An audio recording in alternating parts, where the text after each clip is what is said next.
A Silent Voice is a movie that I've heard a lot about, but I've never taken the time to sit down and watch myself. It's highly regarded as a great movie by a lot of people, anime fans or not. Some of my friends who are anime fans watched it and even they were surprised I haven't done so yet, considering how much of the medium I consume. I personally didn't grow up watching movies. It was a facet of entertainment I missed out on. My friends always have a field day asking me what I haven't watched and showing it to me on a movie night. So one day, when I was in VC with some friends, they decided that the time was right. With this video now coming to fruition afterwards, you can probably tell it had a profound effect on me. Long intro aside, I wanted to share with you all what this movie showed me, or why I think you should watch it if you haven't. Let's walk through A Silent Voice together.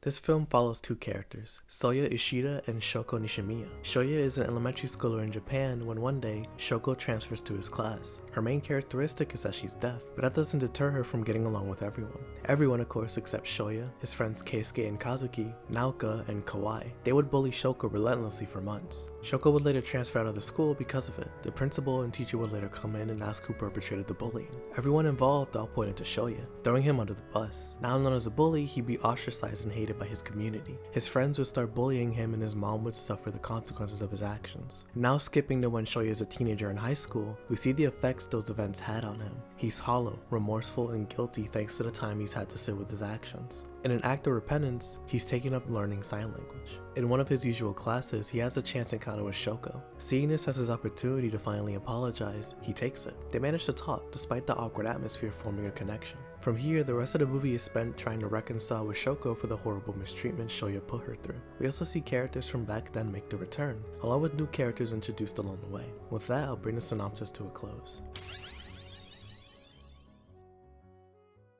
Imran Zakhaev cannot be trusted. To start off my thoughts, let's talk about the animation. Kyoto Animation is behind this movie, and if I'm being honest, this is the first work I've watched from them. Somehow, throughout all the years I've watched anime, I never watched anything from them, which is nuts because I only ever hear high praise from their fans. And while this is only my first step into their catalog, I can see why they have faithful supporters. This movie's beautiful. While it came out in 2016, it doesn't show its age much at all. The colors are so vibrant and eye-catching, really making the world pop. It's ironic too because the movie's so bright and colorful, contrasting the dark subject matter it tackles. However, the darker colors during the nighttime sequences do showcase the subject matter spectacularly. The detail in the animation is amazing as well. Whether it be the water, the food, the character's hair, or the fireworks, everything just has an amazing level of detail. The character designs are interesting to me because they make the characters distinct in mundane ways. Anime has over-the-top designs, be it hair color or body portions, and sometimes that's tied to the setting the story's in. That's why people would look at Yugi and be like, what's good with Buddy's hair? But with this movie, the teenagers are in modern Japan,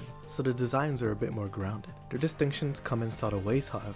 Shoya's hair is wild and unkempt, hinting at his frayed mental state. His mother's hair is dyed blonde with black roots, hitting at her occupation as a hairstylist. It's all mundane, I know, but these small distinctions are everywhere, and they sometimes hit in a character's personality or history. Of course, there's nothing wrong with over-the-top designs, it's just that I can appreciate both those and this as well. Overall, this animation's great, man. I'm looking forward to whatever Kyoto Animation has in store for their other works. I have a few on my watch list, so stay tuned for whenever I happen to make a video on one. Any recommendations are appreciated as well. Moving on, music plays a huge part in this movie because of how it's used. Of course, music is always meant to be an accessory to the visuals, but just like the animation, the music adds a new layer to the film. Since Shoko being deaf plays such a pivotal role in the movie, sound is even more crucial now. Scenes like Shoko's attempt or Shoya at the festival wouldn't hit as hard if the score wasn't top notch. Next we have the voice acting, and it's also phenomenal.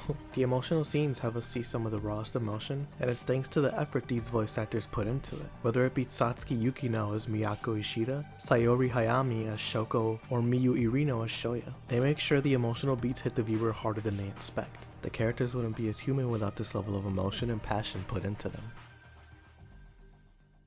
Now let's talk about the story. The story definitely takes a backseat to the character work here, but I still give it props for what it does. It tackles subjects like bullying, depression, forgiveness, and the S word with tact and grace. These are topics that are easy to mess up by having shallow sentiments and themes be the prevailing narrative. While I can't speak for the target audience, I feel like I can walk away from this movie content with its themes of healing, forgiveness, and growth. After the bullying, the story is meant to help address that incident and how it affected the characters. This brings me to my final point. The character work here is masterful. I love the way that I handled everyone's pain differently. Side characters like Miyako, Yeiko Nishimiya, Yuzuru Nishimiya, Kawai, Sahara, or even Naoko are all impacted impacted by the bullying. It's all a cycle of hurt people hurting more people. Every one of those characters has unanswered and lingering trauma from that event that spills over into the present. I really like how the movie handles it. No one in this movie is inherently bad. Characters like Naoko, who have terrible personalities, are shown to be decent people. And while it doesn't erase what she did, it shows that she's not inherently evil to her core. These are all multifaceted characters that feel human because of the flaws they display, be it Sahara with her avoidance or Kawaii with her denial and deflection. This brings me to a point I wanted to mention. In your life, you're going to be a villain in someone else's story. And I don't mean this just for the video either. I mean this for life in general. Not everybody's going to like you. As I mentioned with Naoka, she's a villain in Shoko's story, even if Shoko herself wants to be friends with her. It's all about perspective and what a person perceives you to be, based on what you've shown them. Shoya is the best example of this because we see him as a bully at the start. As the movie progresses, we see his true character that he shows to his family, a kid with a good heart. But his classmates only view him as the bully because that's all they know, even in high school. I like this movie's use of perspective because it unpacks a character's story by showing us the surface, and then revealing their true nature later on. Usually a character isn't as bad as they seem, or they aren't doing as well as you think. The character work here is just downright stupendous. But of course I have to save the best for last. Shoko and Shoya are the stars of this film. Not only do they heal their relationship, but their own individual traumas as well. Two scenes come to mind when I think of their growth. Them meeting at the bridge near the river and the school festival. The bridge shows these two goofballs finally airing out what they feel in their hearts. Shoya made an image of Shoko in an attempt to reconcile what he felt in his heart and what he did to her. The bullying stained his social life for so long, making him an outcast and a bullying victim himself, but the worst punishment was the guilt he felt from it. With the shoe now being on the other foot, he finally understood that hell he put Shoko through. It could be so easy for him to blame her for what happened to him, but he doesn't. Instead, he learns sign language and eventually becomes her friend in an act of repentance and absolution. While I imagine a genuine desire to know her was there, so too was the desire to be forgiven. This pretense doesn't go away until he sees to choose Shoko at her most vulnerable, when she tried to end her life. Everything breaks down when two people see each other at their most weakest, and that's what finally snaps Shoya out of his trance. He didn't need to be forgiven, he needed to save her, the girl he cares for deeply, despite what he did to her. Shoko, on the other hand, apologized a lot for being a burden to others. It was the only way people liked her in her eyes. But when Shoya crashed out on his friends and at this very same bridge, she blamed herself. If she didn't exist, her family wouldn't suffer, Shoya wouldn't have been bullied, and everyone would have been happier. She has deep self-esteem issues because of her disability, but seeing Shoya's growth and his genuine efforts to change allowed her to forgive him. Now having a genuine friend who cares for her, from her perspective it's another person she's bringing down. So when Shoya saves her and ends up in the hospital, her turning point is seeing the repercussions her attempt had on people. Not just her family, but Shoya and his people as well. She finally opened her eyes to the truth she refused to see for so long. She deserves to live just as much as anyone else. She should love herself as much as the people she loves and the people that love her. This bridge scene shows the emotional vulnerability that has been bubbling under the surface for so long finally coming through. It's cathartic because this moment changes their relationship dramatically. By the end of the movie, they are well and truly friends now. All of this happening on the very same bridge that's persisted throughout the movie is a cherry on top. And of course, the other moment I mentioned is Shoya walking through the festival at the end of the film.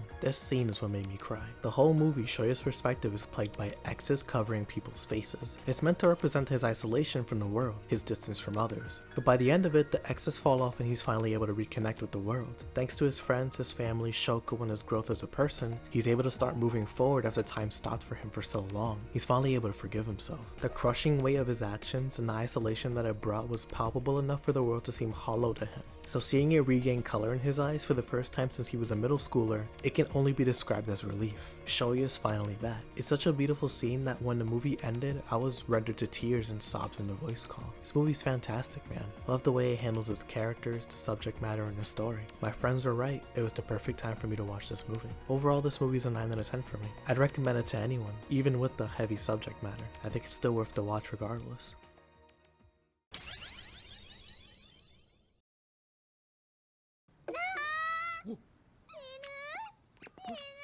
And that's that. Thank you guys for watching. I wasn't planning on making this video, but the movie impacted me so much that I had to tweak the schedule a bit to accommodate for that fact. Let me know what y'all think of this movie. Also, please share any fun facts you have about it as well. I'm interested to see any lore tidbits or information you all have to share. I'm still streaming The Greatest Attorney, but it's rapidly coming to a close soon, so stay tuned for that. As for the next video, I have something in the works that I've been looking to make for a while, so be on the lookout for that as well. Anyway, hope you all enjoyed. Thank you all for the support on the Made in Abyss video as well. I really appreciate it. Until next time, however, I'll see you on the next one. Peace.